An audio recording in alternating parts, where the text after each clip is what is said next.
We have a very special treat for you in this week's episode. I speak to Martin Johnston from rockandrollenglish.com, and we have a wonderful conversation which is sometimes funny, sometimes educational, but always entertaining. And I'm sure you're going to love this episode. Welcome to Aprender Inglés with Martin and Craig.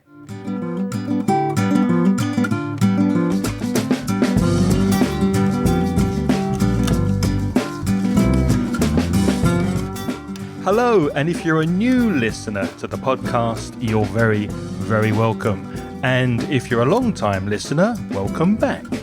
Now, there are many podcasts available that will teach you English and help you to improve your language skills. But there are only two that I listen to because they're entertaining for me as a native speaker. One is Luke's English podcast. Luke and I did a crossover podcast back in April last year in 2021. So you long-time listeners will know Luke very well. And the other podcast that I really enjoy listening to is Rock and Roll English.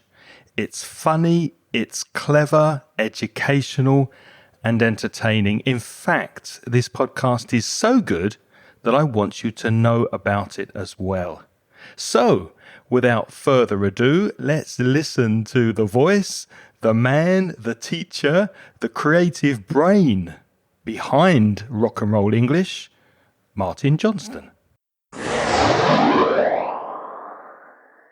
Well, Martin, it's really, really good to talk to you, and we're going to look today at different ways of storytelling because I think we're both interested in storytelling. But before we do that, can you clarify something for me? Can you clear something up?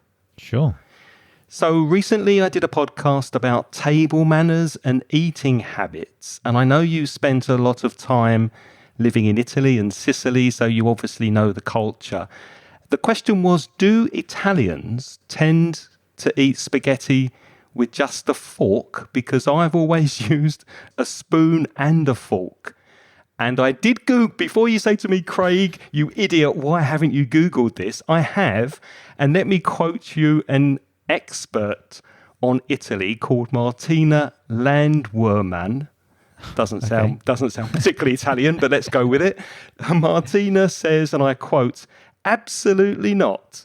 Eating spaghetti with a spoon will, at least, be met with double takes from locals." And a double take is where you're very surprised and you look at things twice. What's even worse, says Martina, is cutting it with a knife. Etiquette dictates we only use the fork and the plate. Martin, please clarify this. I'm 100% with, is it Martina? Martina. Said? We've even got similar names, actually. So, yeah, I'm 100% with her on this because when I first went to Italy, I did actually cut spaghetti, and then I realised very soon that I was going to get kicked out of the country unless I changed my habits quickly. And the spoon thing, people just look at you like you're a bit of an idiot. I suppose it would be like an adult with a bike with stabilizers on still. So stabilizers being when you're a child and you have those extra wheels to stop you falling off. Yeah. They would just look at you like, how has this person not learned how to eat spaghetti? What an idiot. That would be the spoon, whilst the cutting would be like, let's call the police and get this person out of the country as soon as possible. So now I obviously don't use a spoon or a knife, just the fork. How do you curl the spaghetti around the fork then if you haven't got a spoon to lean it against? Well, so first of all, you need to get the spaghetti, move the other spaghetti away, create like almost a corner in the plate. And so instead of the spoon, you kind of use the bottom of the plate to do that.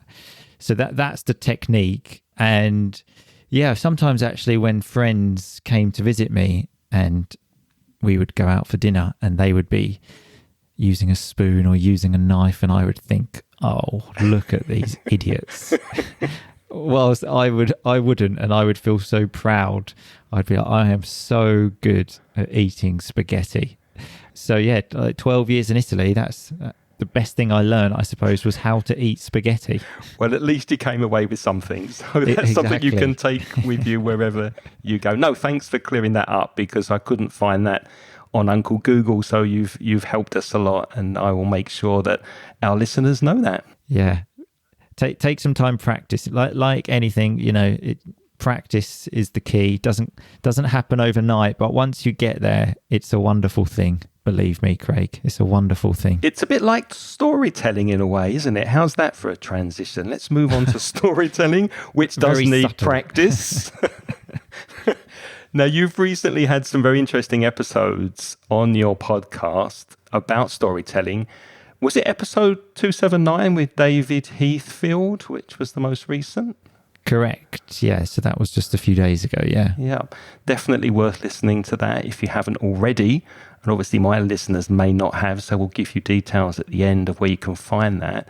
And also one I very much enjoyed was with Adrian Underhill, speaking about pronunciation and storytelling. Do you remember the episode number for that? The number, I'm not so sure, to be honest. It's fairly recent. I'm going to guess it 276-ish, something like that. Right. So in those two episodes, on Martin's podcast, you can really have a deep dive and learn lots of information about storytelling. And also on Ingles podcast, episode 137, How to Tell a Story in English, looks more at the mechanics from a grammar standpoint and other features of English, how to put a story together in English. That might be useful. But today we're talking about why are some stories and anecdotes boring? What makes it difficult to tell stories in a second language? So for you, how can you improve your storytelling? And how can you be a good listener when you're listening to a story in English? So let's look at the first one, Martin. Why are some stories and anecdotes boring? Can you remember hearing people tell really boring stories and thinking, oh God, what is this person going on about? Yes, I can. And I think the reason is, I think the common question people ask themselves when you're listening to a story of just, where is this actually going? Like, it needs to be funny, or it needs to be emotional. It needs to inspire you. It needs to give you some kind of emotion.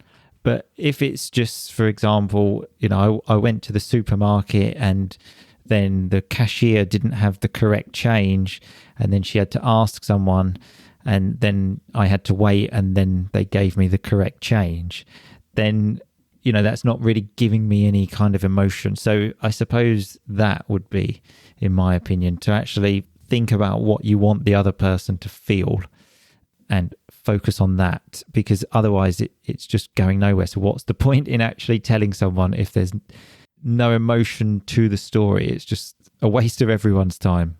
Exactly. And I always think of my dad when I think about boring stories, because my dad used to give too much detail. And he'd say, you'd never guess what happened to me yesterday. What happened, Dad? Well, I woke up at 8 o'clock, which is unusual because usually I wake up at 7:15. But yesterday I didn't set my... And he goes off on a tangent. He talks about something that's not connected to the story. So, of course, you're going to get bored. Stick to the story and make sure you're hitting the important points of the story. I totally agree. An example of that, I remember specifically, I even remember the exact pub I was in, and looking at this person that was telling a story who, when you go to the pub sometimes and you're with some friends and then the table kind of gets bigger, some other people just join, like friends of friends. And this person was telling us a story. And I remember he said, so 2 years ago at Christmas, was it 2 years ago? No, I think it was 3. No, you're right. It was 3 because my first child hadn't been born there. And I was thinking, I could not give a monkeys about if it was 2 years ago or 3 years ago. The story's boring enough anyway. So this detail here, when you're getting confused in your head and having a conversation with yourself, is just totally irrelevant. So please just hurry up and let's get this over with. Absolutely. Yeah. I mean, we've all met people like that. And one thing that Adrian Underhill said on your podcast was the importance of speaking slowly and pausing. And I think that is such fantastic advice. And I've been using that with my students online to help them with disfluencies so that they're speaking slowly, they're pausing, because pausing can be so effective.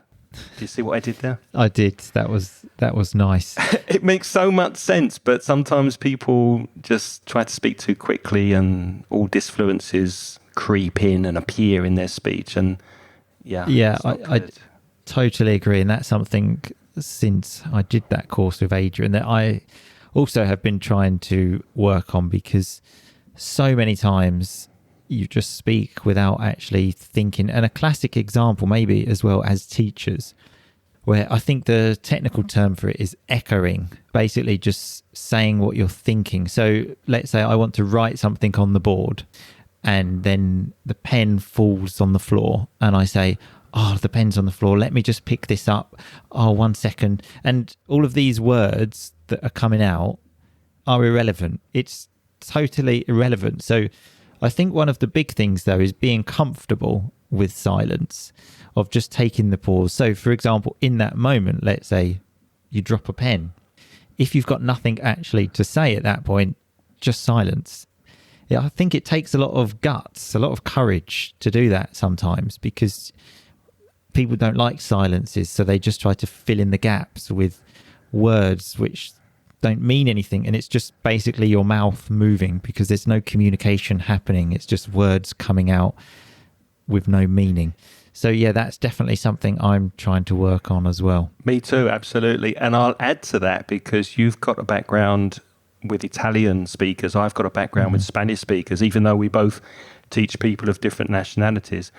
But do you agree that Italian speakers, and I definitely think that Spanish speakers and most people from the southern Mediterranean area don't feel comfortable with silence, not as much as Northern Europeans and Scandinavians. They're much more comfortable not speaking, whereas Spanish speakers, especially in social situations, they think silence is not comfortable and they feel the need to fill it with something.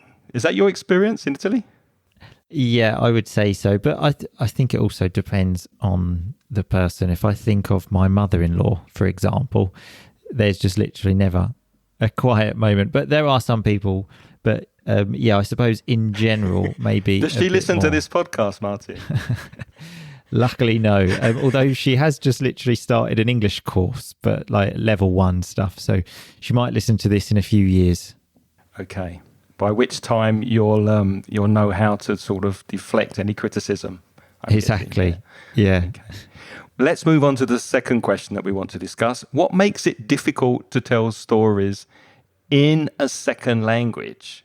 Because I think it may be more difficult for people learning English to tell stories than a native speaker. What do you think? Yeah, of course. I think obviously vocabulary, number one. But one of the things I think from my personal experience of telling stories in Italian or telling stories in English would be using like colloquial language, which has more of an effect that maybe you don't know in the other language. So, for example, I don't know, if I was telling a story and I might use a word like, then we went back to his gaff. So gaff being slang for house. Yeah. That would be quite funny to do. Using these kind of words can be very funny and make the story more interesting, or maybe using an expression. I remember one of my friends at the end of a story once using the expression in for a penny, in for a pound. So basically to say, if I'm doing this, a little bit, I'm going to do it properly. But those kind of things, I think, really do add a lot to the story, because something maybe which isn't so funny, if said using some of this language, that immediately makes it hilarious. Sometimes even just the word is hilarious. But when I was speaking Italian, I didn't often know these slang words, so I would just use the normal words. So my story would have less impact. So that's what I found. But how about you, Craig? Yeah, no, that's definitely true. And another thing I took away from your interview with Adrian was he mentioned having a performance piece, which kind of speaks to what you're saying, that if you're going to tell a story and you know it's a good story or it might be a joke, spend some time researching those kind of expressions to enhance it, to make it better and funnier and more entertaining to the listener. And you really only need a few. If you're in a social situation and you have like 2 or 3 jokes or 2 or 3 funny stories, you can pull them out of the hat, I could say, and you've spent some time practicing them. And I really like that idea, not only for people learning English, but for me as well. So I've started to do it.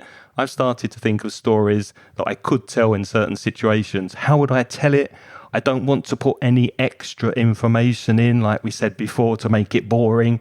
I want to make sure the important points are there and they get across well, people understand them easily. So working on something, as Adrian said, a performance piece, like you would a presentation or a wedding speech, is really, really useful. Yeah, absolutely. To have them kind of in your locker. And I did actually have a couple of them when I was in Sicily. And I actually added a few Sicilian terms, which, again, me as a foreigner using Sicilian made the story so much funnier. So when I told people that, they would erupt with laughter, basically because it sounded so strange for a foreigner to be using Sicilian. So yeah, understanding some of that language can really add something to the story. And another thing that I noticed, because you've said on a previous podcast that you really practiced your wedding speech so that you could deliver it as best that you can. And I remember I was best man years ago in the UK. I was co-best man. There were 2 of us. So I've guy done that as well. Have you? Yep. This guy called Mark, who was co-best man with me at the wedding, we practiced our speech together because we delivered it together. So we practiced it in private. And I said my piece, my bit, and Mark says, "Okay, that's good, Craig. Just say it again without these ers and the ums and the ers." And I said, "What do you mean, Mark? I didn't say that." Yes, you did. And when I actually focused on how I was speaking, I noticed all these ers, ums, ahs in the middle. And sometimes native speakers and obviously language learners who need more time to think of vocabulary and grammar before they speak, they don't realize they're making these noises, and that can be a bit annoying and make the story less effective. Absolutely. And again, I think it goes back to what we mentioned about silence, being comfortable with silence, because when you're not, that's what you tend to do. Just throw in a like I just did there, actually. You did that on purpose, though, didn't you? Or did the first time I did, I think I did it twice. we can check on the recording. The first time was on purpose, then the second time, no.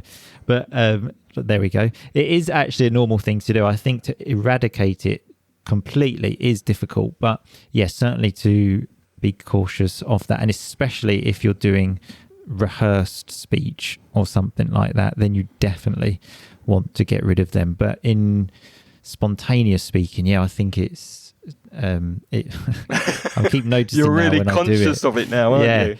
Oh, Jesus.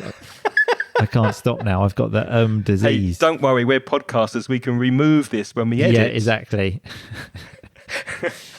But yeah, so in a like rehearsed speech, then it is definitely something to try to get rid of.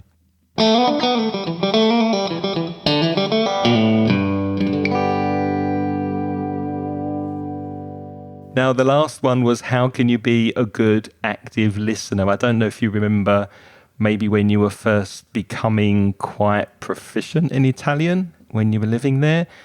How did you listen? Do you remember if you made any noises, if you had any little words that you learned to keep the engagement so that the speaker felt that you were engaged in what they were saying? Any body language? Do you remember that far back? I think I just went for the nodding and saying, see, even at times when maybe I actually wasn't understanding what was happening, just to try to be polite. I do that today as well, still. That's what I think my tactic was.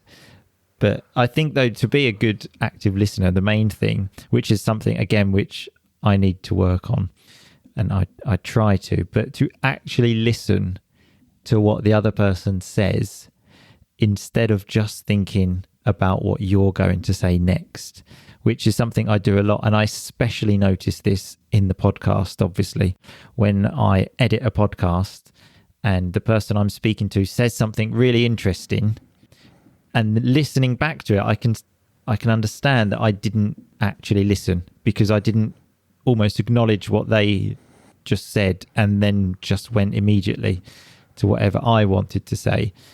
This is something I think everyone does, but if you want to be a good listener, then to actually focus on what that person says. And again, going back to the silence thing, taking a second sometimes to digest and then actually respond.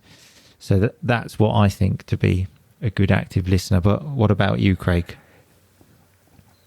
I'm taking my time before I respond here. But yeah, no, absolutely. Yeah, you interview people sometimes and they'll say something like, oh, I started my teaching business after my mum died. And you'd respond thinking, oh, yeah, that must be fantastic. That must have been fantastic for you. And you just don't listen and you don't respond correctly to what they've said. So you hear advice like make good eye contact while you're listening, lean forward to show interest, especially in a job interview, nod, move your head up and down and nod, say things like, or repeat the last bit of the sentence. But really, as you said, the most important thing is to just listen. Just listen and then respond to what you're hearing. Be very active listeners is probably the best advice. You've hit the nail on the head. That's exactly what I'd say. My wife is Spanish, and when we first started going out together and we were traveling together, she didn't speak very good English and she was a bit nervous about making conversation with other travelers. And I said, Angeles, it's really easy. All you've got to do when people are speaking to you is just say, lovely, lovely, oh, lovely, with this kind of intonation. And we met these Australians who had been on a disastrous river trip. They'd had really bad weather. The boat capsized. They got covered in mud. It was terrible. And Angeles was going, lovely. Lovely. Oh, lovely. And they said, lovely? What do you mean lovely? It was terrible. So you have to be careful with your responses like that. Yeah. My response at the moment, because in Italian, what they often do to say like, you're right. Yeah. They say infatti, which means, well, the translation, I suppose, would be in fact.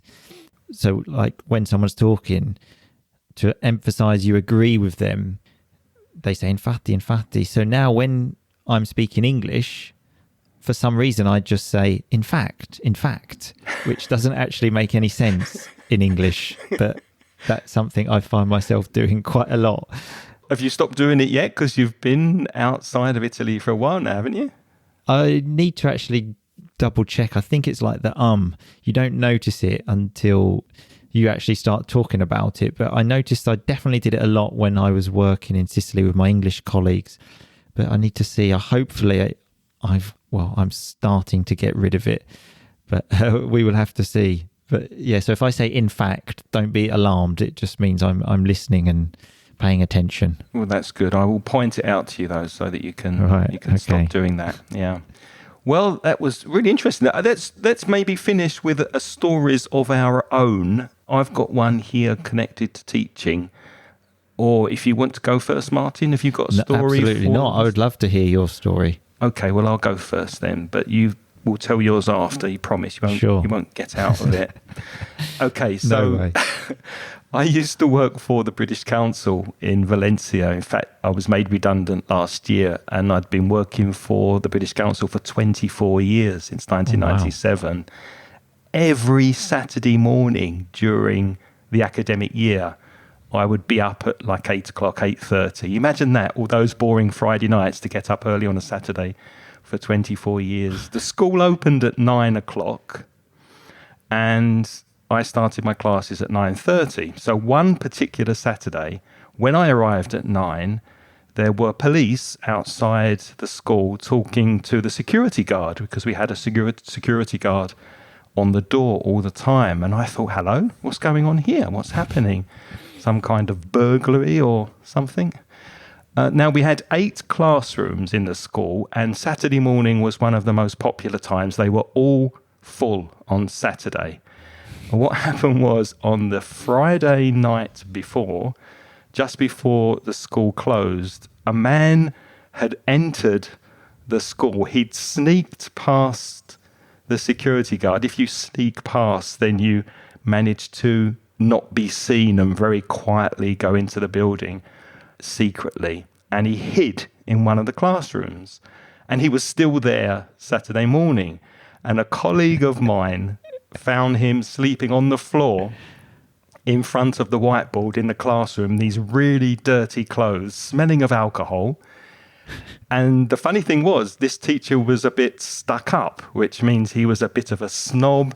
Imagine a very formal, very strict upper class Cambridge or Oxford teacher. And to make matters worse, the guy had left a large poo in the corner of the class. And of all the teachers, this was the teacher to find it. And I just felt really sorry for the poor guy who may have been homeless. I don't know. He may have been living on the street. He had nowhere to sleep. But it was quite a story that many teachers are still talking about to this day. So they managed to get him out then. So he was in there, in the classroom still, yes, with his poo. With his poo, sleeping in the corner, and he was escorted out by the police. I don't know if he was arrested, but he was taken out of the building, and the poo remained in the classroom to greet the students at 9:30. And so surely someone got rid of the poo before the lesson started. You can't do a lesson with a poo sitting in the corner of the classroom, surely. Well, I heard after my class that the poo had been removed by one of the unfortunate cleaners. But wow. The smell remained up until break time. Oh. So that's my poo story. Over to you, mate. Right. Okay. Wow. Well, I didn't prepare anything before. I just thought, I will wait for you to tell a story and something will come to mind. And 2 stories have come to mind. The first one it's kind of one of those probably boring anecdotes that I mentioned earlier, but it was a very strange experience that I want to share, which I don't think I have ever shared on a podcast. But so when I was living in Rome, I was teaching English at an important consulting firm, and I only worked with the directors and partners of the firm that were all really, really serious people. And it would be a 2-hour individual lesson, and it was so boring. But one of these people was crazy. I don't know how he had got to that position, because he was absolutely crazy. And normally lessons with him involved going out for 2 hours in the city centre, and he would normally take me to like a nice restaurant. I did have to listen to him telling me about all of the conquests, let's say, that he had in the week. So his lots of women, let's just say, that he would go into very specific detail with me about, which wasn't really necessary, but I was happy because I was eating in expensive restaurants. So again, I would just kind of nod up and down and say, in fact, quite a lot. And he was happy. But then one day he said to me, do you want to have a massage? And I was like, well, what, from you? Or, and he said, no, let's go and have a massage, and then we'll have the lesson there. We can just talk whilst we're having a massage. And so I thought, well, why not? So yeah, that's kind of what we did. And it was really embarrassing though, because you had to get naked for the massage. And can I interrupt? Was it a real massage or a massage disguised as something else? It was legit. Okay. So nothing illegal. It was a relaxing massage. So we were in the changing room and I was a bit like, oh, I don't know what to do here with, what's the deal of getting naked? Before I even had time to think, he was standing there butt naked. And I thought, right, okay, well, I suppose I'm going to have to do the same. Which, as I said, the other students were all really important partners and shareholders, and so was he. So it felt really strange to be standing there in a room naked with him, but then quickly put a towel round me. And we had these two beds next to each other. And like I said, it was a relaxing massage. It was quite good. And he kept trying to talk to me. And essentially, I was supposed to be doing an English lesson at this point. But what I actually did was fall asleep and then felt him then come up to me. I mean, he obviously was pretty laid back, so he wasn't particularly bothered. So that was the lesson that we had together. And then had to go back again, get naked again, and then go back to work and then sit down for 2 hours with one of his colleagues that was the most boring person in the world. And I was thinking an hour ago, I was naked with your mate. Did you ever think of that person in the same light again, or did that person sort of change in your estimation? Did you have a different opinion of him after that? To be honest, I think he went up in my estimations because I just thought he's just such a quality bloke, as we say, a great man, because he was just so laid back. He's just like naked, yeah, sure, massage. Like he just had a great attitude to life, which I thought was brilliant. So yeah, that's my story. And another one, which just very quickly to share, I've mentioned this one on the podcast before about classroom awkwardness, not as awkward as a poo, I suppose, but when I did a lesson, it was about blind dates. And, so got to the end of the lesson. It was actually what is known in the industry as a jigsaw reading. So some people read one text, other people read another text, and then they talk about it. But the topic was a blind date. And then at the end, I said, so has anyone ever been on a blind date? And someone put his hand up and said, yeah. I said, how was it? And then he just immediately said, brilliant. At the end of the night, we made sex. And again, it's that you think, should I correct the error and say it's actually we had sex? But I just instead just went, okay, thanks a lot. Well, that's the end of the lesson. Homework, page 53. See you all on Monday. Bye-bye. Yeah, probably very wise. Exactly. Nice one. The first story you told reminded me of a student who I was teaching privately, and I won't say which country it was in, but he was a member of the Air Force of that country, and he was a fighter pilot, and admitted to me during the lesson that he actively smoked marijuana before taking his plane up on a practice run. And I thought, my God, the things you learn in English classes, who would have thought that fighter pilots flying around stoned over this country? And I won't say which one it was, just in case there's people living there. Yeah, of course. Yeah.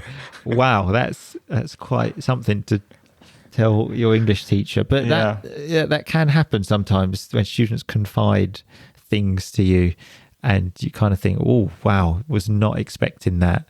But that's all fun and games, part of being an English teacher, I suppose. Yeah. Hey, listen, before we go, Martin, can I quickly share a folk tale with you? Because I know that recently David Heathfield shared one, which I really liked on Rock and Roll English, and I'd like to share one to see what you think. It's very short. Yeah. Okay. You may have heard it. It's quite popular. Okay. So it's about two wolves. Wolves, okay. That's difficult for me to say. A wolf... WOLF, the plural is wolves with a V, that live inside us and they fight. And the folk tale is a Native American Indian folk tale where the grandfather of a Cherokee Indian tribe is speaking to his grandson, and he says to his grandson, I have a fight going on inside me. And the grandson says, what kind of fight, grandfather?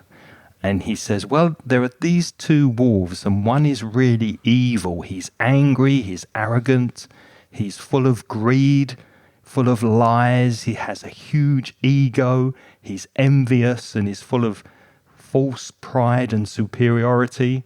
And then there's a good wolf who is very peaceful. He's full of hope and love and kindness, benevolence, empathy, generosity, truth and compassion. And this same fight is actually going on inside of all of us. And the grandson says, which wolf will win, grandfather? And the grandfather says, the one that you feed. Very nice. I like that. Very nice. Yeah, that's why I like these stories, because they often have that kind of message, a message like that which can be delivered, and it's not even just stories, but even when you use like metaphors. I actually heard one the other day. This obviously isn't a story, but just as soon as I heard it, I just thought, wow, that made such an impact on me, of when there are lots of problems in your life, you want to be like a rock in the sea. So you've got the sea where it's all rough and it's smashing against the rock, but the rock is just still, calm. And immediately when I heard that, I just thought, oh, that helped me so much. And like hearing your story there, it just has a message that you just think, a message often that you know, but it just helps you. It just reinforces something, like what we mentioned about also using pauses when you speak. It's something we already know, but when you hear that story or piece of advice, it really just reinforces it and helps you. So yeah, from listening to your story, then exactly that. Now I think, right, let's feed the good wolf. Yes, let's go and feed the good wolf. Because, exactly. That would be a better world if everybody did that. Well, it's been an absolute pleasure talking, Martin. Before you go, because I would like this to come from you rather than me, can you tell listeners of Inglés Podcast where they can find your podcast, about your community? And I know you've got a course you're going to release soon about fluency, pronunciation and storytelling. Maybe tell them about that as well. Yes, so the podcast, if you just type in Rock and Roll English, so that's rock and roll, so not rock and roll, Rock and Roll English into any podcast app, then you will find it. You can check out the website as well if you want, rockandrollenglish.com. As for social media, I have Instagram and Facebook. Yeah, there's a podcast community as well, but you can find that on the website.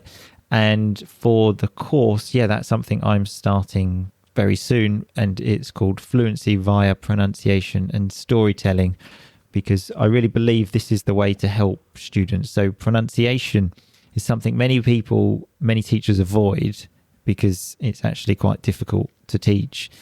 And I myself did that for a long time, because I think when we qualify as English teachers, there's that course to do called the CELTA. It's not really a big thing on the course, so teachers just stay away from it. There's lots of strange symbols, but when I think you've mastered it, it makes you feel so much more confident. And with languages, confidence is such an important thing. So we look at pronunciation, the different sounds, and then sounds to words, words to sentences, and then obviously to fluency. And storytelling, because again, for all of the reasons we've just mentioned, of how maybe when you perform a story, because in reality, every time you speak, it's a performance. But when you rehearse a story, you will learn more grammatical structures, more vocabulary, like we mentioned before, of including some of this vocabulary for effect. The pride you get from the performance of telling a story for, let's say, 5 minutes, again, just has such a huge impact on your confidence. So that's what I want students to do. So yeah, that's going to be starting soon. So that's about me. But as this is going on my podcast as well, Craig, where can people find out more about you?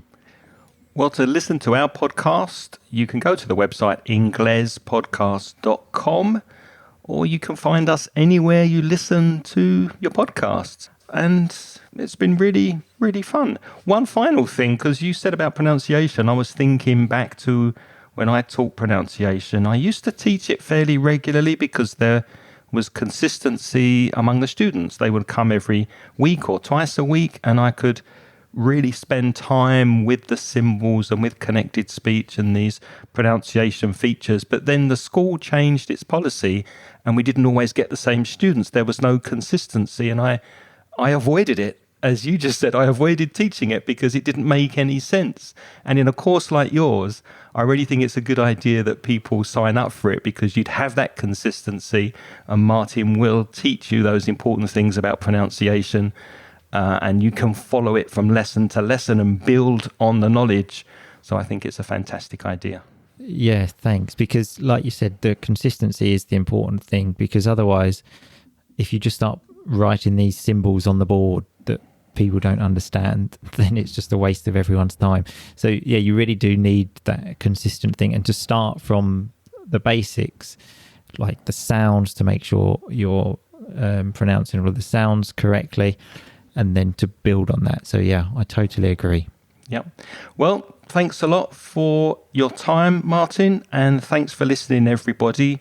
And before you go, I've always wanted to say this: keep on rocking, baby. I've always wanted to say that. Fantastic. Fantastic. Yeah, thanks a lot. It's been a pleasure. Okay. Cheers, mate. Many, many thanks to Martin for agreeing to do that crossover podcast. What a nice guy he is. And you can get more of Martin, and why wouldn't you want to, on his website, Rock and Roll English. That's ROCKNROLL English.com. As usual, you can find show notes and links to everything we spoke about, including Martin's course, on our website, inglespodcast.com/432 for this episode 432. And now it's your turn to practice your English. Do you have any comments or questions about this episode with Martin? Maybe you have a suggestion for a future topic. We'd love to hear from you, so please send us a voice message. You can do that by going to speakpipe.com. That's speakpipe.com/Inglespodcast. If you prefer to get in touch by email and practice your writing instead of your speaking, you can reach me, Craig, CRAIG, at inglespodcast.com, or for Reza, write to belfastreza, REZA, at gmail.com. And if you'd like to download some paid courses to help you with your English, go to the online store at store.mencioningles.net. And before I say goodbye, I'd like to thank all of you who are helping by supporting this podcast on Patreon. And you too can join our Patreon program for a minimum of $1.20 per month. And that 20 cents includes the VAT tax. When you join, you get instant access to recent transcriptions so that you can read every word that you hear on this podcast. For more information, go to Patreon, patreon.com/Inglespodcast. There isn't time, unfortunately, to thank you all individually, but thank you to recent Patreon supporters who have joined this month. They are Eugenia Gil, Esteban, Daniel Valencia Gomez, and Maria Villa. Thank you very much to you and to everybody who is supporting us on Patreon. On next week's podcast, Reza is back with me to talk about things our mum and dad used to say to us when we were children. So join us for that, for some fun and lots of new vocabulary.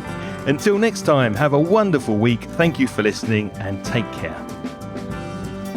The music in this podcast is by Pitts. The track is called See You Later.